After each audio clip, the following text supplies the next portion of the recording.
উত্তরের সংগ্রামী সভাপতি, জেলা অন্যান্য নেতৃবৃন্দ, থানা, ইউনিয়ন ও অন্যান্য সংগঠনের সহযোদ্ধা বন্ধুগণ, আমরা 52-তে এক রক্তক্ষয়ী ছাত্র কাফেলার নিজেদের জীবন বিসর্জন দিয়ে স্বাধীনতা বাসার স্বাধীনতা ফিরিয়ে এনেছিল। 71 ও 30 লক্ষ মানুষের জীবন বিসর্জন দিয়ে এদেশের স্বাধীনতার সার্বভৌমত্বের মতো মহা দৌলত তারা ছিনিয়ে এনেছিল। কি বলেন, ঠিক কিনা? তার পরবর্তী সময় আমরা দেখেছি এই দেশটাকে আওয়ামী লীগ, বিএনপি এবং জাতীয় পার্টির মতো এই সমস্ত দলগুলা এই দেশ শাসন করে তারা নৈরাজ্য, লুটতরাজ আর দেশের মধ্যে অস্থিরতা ছাড়া দেশের ভাবমূর্তি, অর্থনীতি, সামাজিক কোন ক্ষেত্রে তারা সমৃদ্ধি করতে সমর্থ হয় না, বরঞ্চ দেশটাকে দেউলিয়া এবং বারবার দুর্নীতিতে চ্যাম্পিয়নে করতে তারা সক্ষম হয়েছে। কি বলেন, ঠিক কিনা?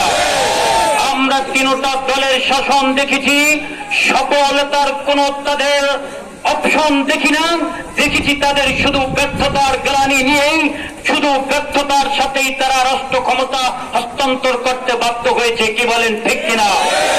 24-এর এই ছাত্র আন্দোলনের মাধ্যমে আজকে যে স্বাধীনতা আমরা আবার ফিরিয়ে পেয়েছি, আমরা দেখেছি আওয়ামী সরকারের মতন একটি স্বৈর শাসন যেভাবে অক্ষতে বাংলাদেশের শাসন ব্যবস্থায় তারা অধিষ্ঠিত হয়ে এই দেশের জনগণের উপর স্টিম রোলার নির্যাতন চালিয়ে যেভাবে মানুষগুলোকে তাদের সকল অধিকার থেকে বঞ্চিত করেছে, আবার তাদের স্বাধীনতার, আবার তাদের সেই ব্যর্থতার এবং তাদের সেই পরাজয়ের অবস্থা যদি আমরা অবলোকন করি, দেখবো তারা ব্যর্থতার গ্লানি নিয়ে তারা রাষ্ট্র ক্ষমতা থেকে ফিরতে হয়েছে। কি বলেন, ঠিক কিনা?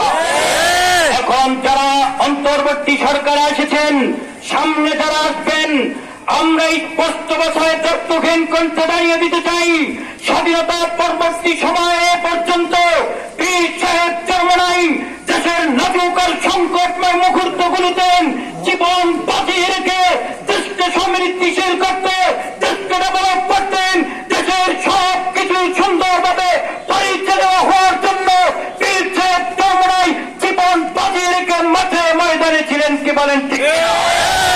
অতএব এ দেশকে ডেভেলপ করার জন্য পীর সাহেব চরমনাইকে উপেক্ষা করে যদি কোন সিদ্ধান্ত নেওয়া হয়, সেই সিদ্ধান্ত ইসলামী আন্দোলনের কোন নেতা কর্মী মেনে নেবেন ইনশাআল্লাহ। অতএব কেন্দ্রীয় যত কর্মসূচি আছে সবকিছু জীবন বাজি রেখে সামনে পিছনে ডানে বামে থেকে আমরা ইনশাআল্লাহ বাস্তবায়ন করব, সে আশা ব্যক্ত রেখে আমি বিদায় নিচ্ছি। আসসালামু আলাইকুম। সংগ্রামী সহযোদ্ধা ভাই বন্ধুগণ।